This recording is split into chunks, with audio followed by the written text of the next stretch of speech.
हाय दोस्तों, welcome to my channel. पिछली class में हमने डाटा टाइप्स के बारे में पढ़ा था।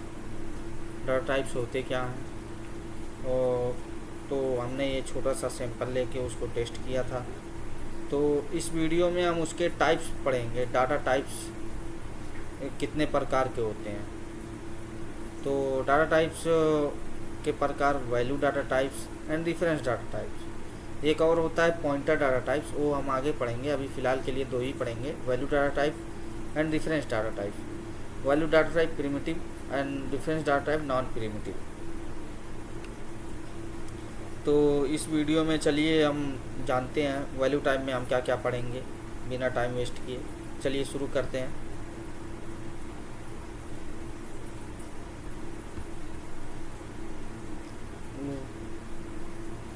समझेंगे वैल्यू डाटा टाइप्स होता क्या है इसी हिसाब में, how they work in memory, और मेमोरी के साथ काम क्या करता है, एंड हाउ डिफरेंट है फ्रॉम द डिफरेंट टाइप्स। तो चलिए शुरू करते हैं।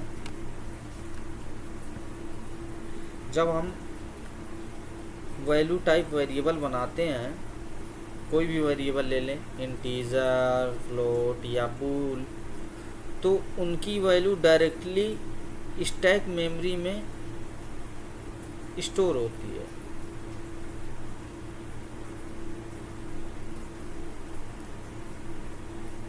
तो चलो इसकी डिफिनीशन आप देख लीजिए।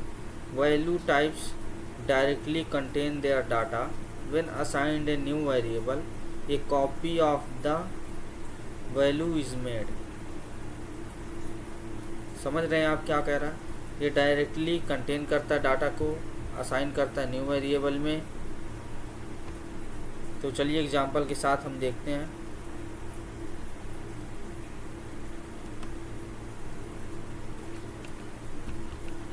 हमने ले लिया इंटीजर,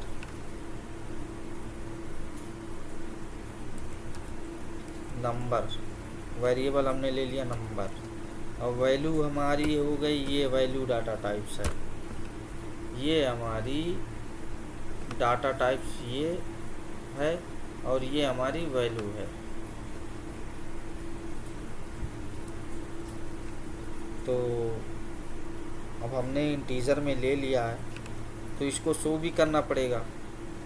तो हमने इसको शो किया डाटा टाइप्स में। अब इसका रन करते हैं, वैल्यू कितना आती है, 10 आ गई। तो हमने इंटीजर में लेके देखा, अब हम फ्लोट में लेके देखते हैं।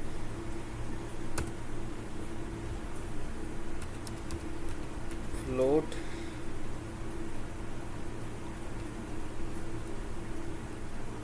ले लेते हैं पाई।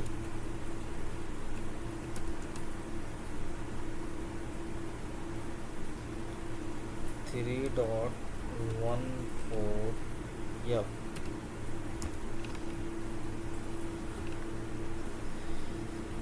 पाई में यफ लगाना कंपलसरी है, वो हम आगे समझेंगे।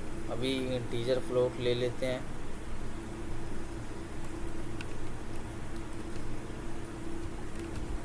कंसोल डॉट राइट लाइन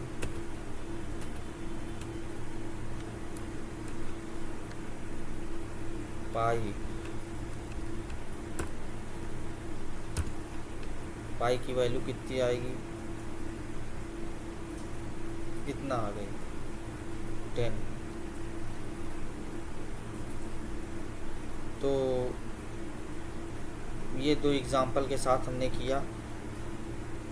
बाकी और डीपली समझते हैं इसकी काम क्या होता है। जब ये स्टोर करता है स्टैक में, स्टैक क्या होता है, अगर आपने एल्गोरिदम पढ़ा होगा, डीएसए पढ़ा होगा, तो स्टैक आपको समझ में आएगा। जब हम वैल्यू टाइप वेरिएबल बनाते हैं, इंटीजर, फ्लोट, बूल, तो उनकी वैल्यू डायरेक्टली मेमोरी में स्टोर होती है। ये स्टोर करता है मेमोरी कंसेप्ट में, आप देख सकते हैं स्टोर करता है स्टैक में, डायरेक्टली मेमोरी में स्टोर होती है। When assigned to another variable, a new copy is created. जब आप एक वैल्यू टाइप को किसी नए वेरिएबल में असाइन करते हो तो पुरानी वैल्यू की कॉपी बन जाती है। Change in one variable do not affect the other. इसलिए अगर आप नए वेरिएबल की वैल्यू बढ़ाते हो तो पहले वाले वेरिएबल पर कोई असर नहीं पड़ता है। समझ रहे हैं दोस्तों? तो ये था हमारा आज का वैल्यू टाइप्स। तो हमने एग्जाम्पल के साथ भी देखा वैल्यू टाइप्स। अगले में हम पढ़ेंगे रेफरेंस टाइप, जिसमें हमारी स्ट्रिंग आती है। तो चलिए अगले में हम मिलते हैं। ठीक, आज के लिए इतना ही। Thank you. प्लीज़ सब्सक्राइब करना ना भूलिएगा।